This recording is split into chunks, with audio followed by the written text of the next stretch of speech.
Hello, and welcome back to another episode of Financial Fix with Sharnella. Today, I would like to talk about how important a job is.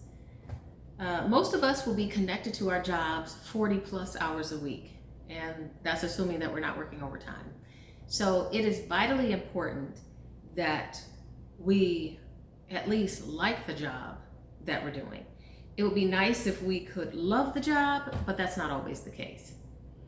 So, because we spend so much time at these jobs, a career is a commitment that must be chosen with care.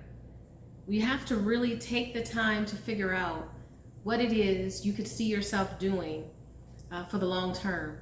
And for some of us, especially our youth, you probably haven't been exposed to a lot of different careers. So maybe you're limited in your choices, or at least you feel limited in your choices.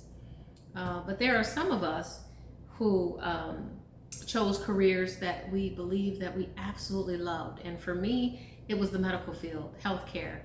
I knew a long time ago that that was where I wanted to be. But according to statistics, 85% of people today are unhappy in their jobs, and this is globally. And 45% of people in the US are deeply unhappy or depressed in their jobs. And the question is why? Why do people feel deeply unhappy or dissatisfied in their career? And the sentiment is people feel unappreciated. And I can definitely agree with that. You give the best of yourself. You put all these hours in, you work hard, and either the customer or the client or the patient that you're working with shows absolute unappreciation for your efforts. That's one of the leading reasons why a lot of people feel dissatisfied or depressed doing the jobs that they're doing. Also, it's not just the clients that can make us feel this way, it's also management, and other times other coworkers. Sometimes you have to deal with coworkers who aren't pulling their weight, and so the workload becomes more heavy on the individual who does do the work, thereby making the whole thing unfair. And oftentimes management does not represent well enough that they care about the things that are going on in the department. Sometimes they neglect to make the changes necessary in order to make the work environment a better place to work. And as a result, good people leave, or good people who feel trapped in a job, they stay, and their work output changes. It diminishes, because at some point as human beings we get tired of feeling as if we are unappreciated. We get tired of only being reprimanded when we do something wrong, but never commended when we do something right. So we need for more managers and even support staff and even customers, patients, to be a bit more sympathetic to the worker, and we need to show more appreciation for the worker. And I'm talking about those good workers, because there are some bad ones. But another reason that people are dissatisfied in their jobs is because they're paid too little. They're oftentimes working and doing the duties of 2, maybe 3 different positions, and the increase in pay, if at all, isn't sufficient for the workload. And in some cases, it's nearly impossible to get all of that work done in a 40-hour week. So sometimes people are bringing work home over the weekend, and they're working essentially during the time that they should be spending time with their families. So again, it's vitally important that you choose the career that is right for you. Because if you find yourself working more than 40 hours in a career that you absolutely despise, it's going to make your life miserable. And there's too many people out there right now who are just living miserable lives because they can't afford to give up the job that they hate. And maybe at one time you actually did love your job because of the circumstances surrounding the work environment. It's the work environment sometimes that makes the job unbearable. Maybe you still love your job. You know me, I was a CT tech for over 29 years. And I actually do love the job as a CT technologist, but it gets difficult when there's very little appreciation that's being shown towards the worker, the healthcare workers, you know, and I know that life because I worked in healthcare for so long. And not just CT techs, but X-ray techs and MRI, ultrasound, nursing, all the staff in the hospital environment. After COVID, it seems that patients just began to get a little more rude and unthankful for the services that the healthcare workers bring to them. And I think that we all need to understand how to be a little nicer to the people that work in the businesses that we obtain services from. It doesn't take a whole lot to smile at a person and say something nice to make their day in a positive way. So why don't we all try that? But moving on, the best thing to do, and I'm talking to the youth, but I'm also talking to those of you who are maybe in your mid-20s, 30s, and perhaps maybe you haven't found a career that quite fits with you yet. Do a lot of research first to determine what it is you're good at, what you like, what you don't mind doing, and then search various careers and find something that match your personality, that match what you like or love doing as closely as possible. It's not always absolutely possible, but you can avoid costly career changes later in life by doing so. Because if you start in one career, you may spend time and money obtaining the information as well as the skills needed to do that career. But then subsequently, you know, later in life, you change careers, and then here you are back in school again, and you're paying more money and spending more time learning a different or a new career. And in some cases, that's just how it is. It's unavoidable, understandable.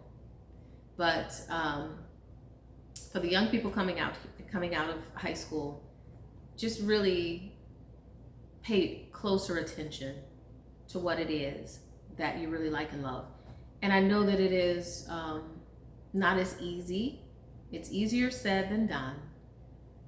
But that's why I'm encouraging the parents who are listening to this channel to sit down with your teen and help them understand what might be a good choice and what might not be a good choice. I am a financial coach. Not only do I coach adults, but I also coach teens. I will coach anyone who is coachable in the area of finance, career choice, things of that nature.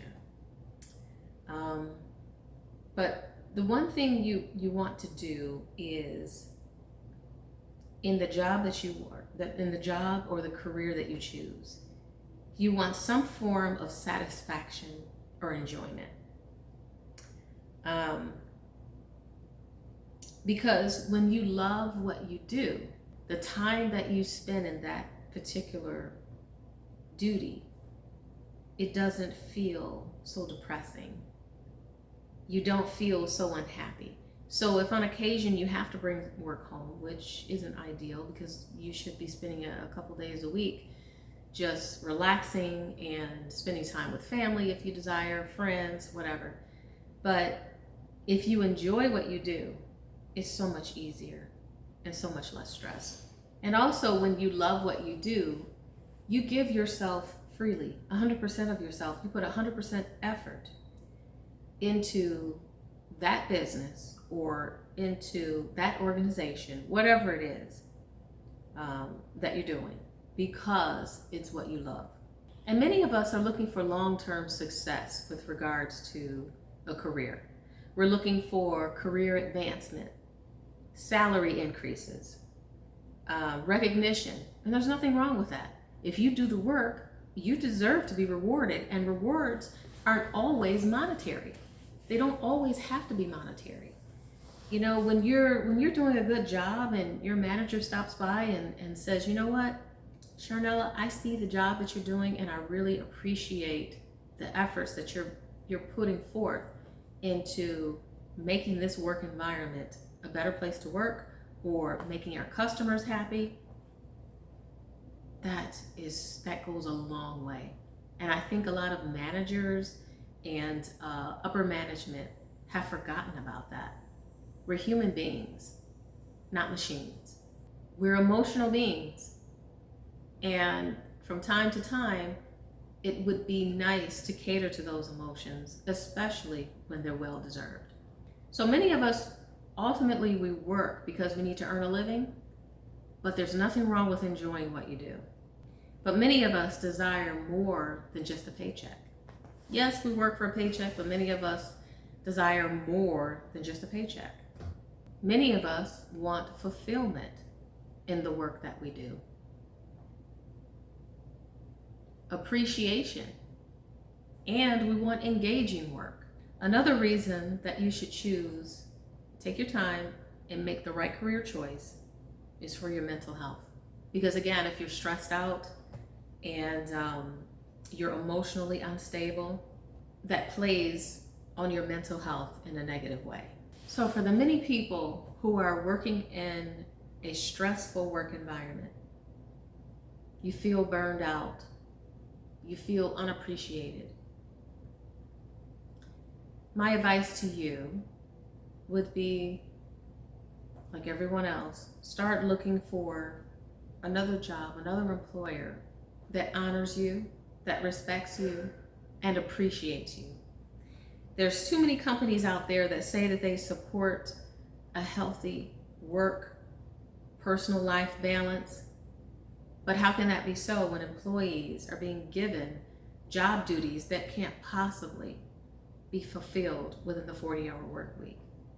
So as a result, they're bringing work home, or they're coming in to do the job on the weekends or on their days off when they should be with their families or relaxing with their friends or just relaxing by themselves. The company that you're working for, does it support your goals?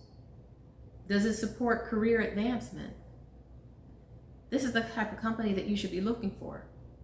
One that truly demonstrates that it honors its employees and it appreciates its employees.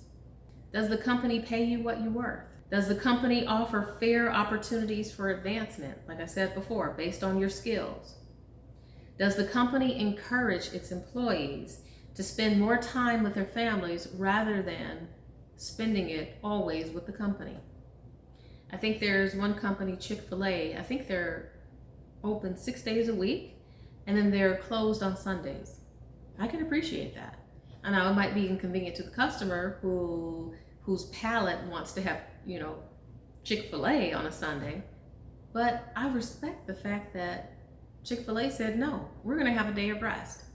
I can appreciate that. Also, I want to talk about those people who are working for companies who are paying them less than what they're worth. How can you become financially stable if you're not earning enough money to not just cover your bills and not just enough money to invest a little bit? How can you become financially stable if your company is not paying you what you're worth?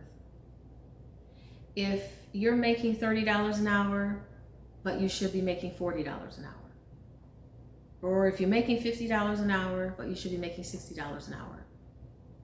Why not find the employer that's willing to pay you what you're worth? Why not? You're worth it. At least try. Some of you, before you even get started, you start talking yourself out of reasons why you should apply for another position at another job. I'm loyal to the employer who is loyal to me. And that's just really what it comes down to these days. Sticking with a job for 30 years, 40 years, and then retiring from that job, that's not really the day and age that we're living in right now. For me, I desire to work for, from my perspective, you should work for a company that appreciates you and pays you according to what you're worth. But in most cases, many of us are just getting paid just enough to pay our bills. We have maybe a little bit more, a few pennies left over to make some investments in a 401k or a 403b, but not a whole lot to put away in a savings account or even pay off our debts. Isn't it time for you to start getting paid what you're worth? And if right now your skill level is not where it needs to be in order to command that high-paying job, then I'd like for you to visit this website. I want you to visit bls.gov/OOH/.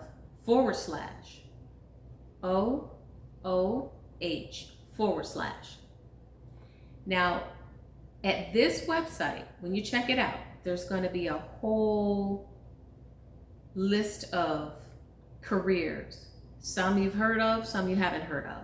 But you'll be able to investigate those different careers. You'll be able to see what the education requirements are, whether or not there's on-the-job training. You'll find out what the median income is. You'll also find out what the projected need for that particular career field is in the near future. So it's very important for anyone who is looking to make a career move, or if you're a teen who isn't quite sure what career you'd like to get into, please visit that website. Again, bls.gov/OOH/.